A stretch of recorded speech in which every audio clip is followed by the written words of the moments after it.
अशाच आपल्या परिसरातील नवनवीन बातम्या पाहण्यासाठी आमचा चॅनलला सबस्क्राईब करा। साधारणतः 2019 पूर्वी राज्यामध्ये 2,10,00,000 वाहनांची नोंद होती। 2019 नंतर सर्व कंपन्यांना आदेश देण्यात आले होते की HSRPच्या नंबर प्लेट नुसारच तुम्ही नवीन गाड्या बाजारात आणा। त्यामुळे जे पूर्वीचे 2,10,00,000 ग्राहक होते त्यांना HSRP नंबर प्लेट लावण्यासाठी त्यावेळेस निविदा प्रक्रिया राबवण्यात आली। 3 निविदाकारांनी त्याला प्रतिसाद दिला आणि तिन्ही जणांना ते जो महाराष्ट्राचा विभाग आहे तो विभागून देण्यात आला। आजपर्यंत जवळजवळ 49% वाहन चालकांनी HSRPच्या नंबर प्लेट बसवलेले आहेत।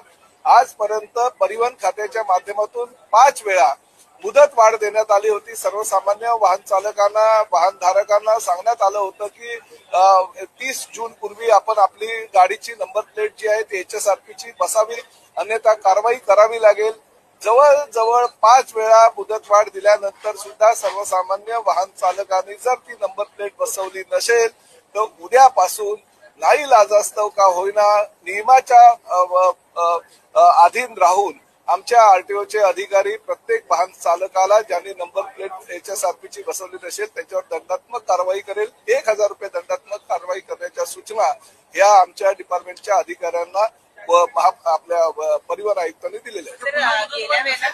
पूर्ण मुदत वाढ नसेल, शेवटची तारीख आजची आहे। उद्यापासून दंडात्मक प्रक्रिया जी आहे ती चालू होईल, कारण देशामध्ये आणि प्रामुख्याने राज्यामध्ये ज्या पद्धतीनं देशविघातक शक्तींकडून काही हल्ले करण्यात आले, काही अतिरेकी कारवाई करण्यात आल्या आणि अतिरेकी कारवाई करत असताना गाड्यांचा वापर मोठ्या प्रमाणात करण्यात आला होता आणि HSRP नंबर प्लेट ही सुरक्षिततेच्या दृष्टिकोनातून फार महत्वाची आहे। भविष्यामध्ये ही HSRPची नंबर प्लेट प्रत्येक जर गाडीला असेल तर आरटीओ अधिकाऱ्यांना आणि पोलिसांना ती गाडी शोधणं फार अधिक गरजेचं होणार आहे आणि त्या माध्यमातून ते सुरक्षितता राज्याच्या दृष्टीने महत्वाची घेऊन हा निर्णय तत्कालीन सरकारनं आणि तत्कालीन मंत्री महोदयांनी घेतला होता।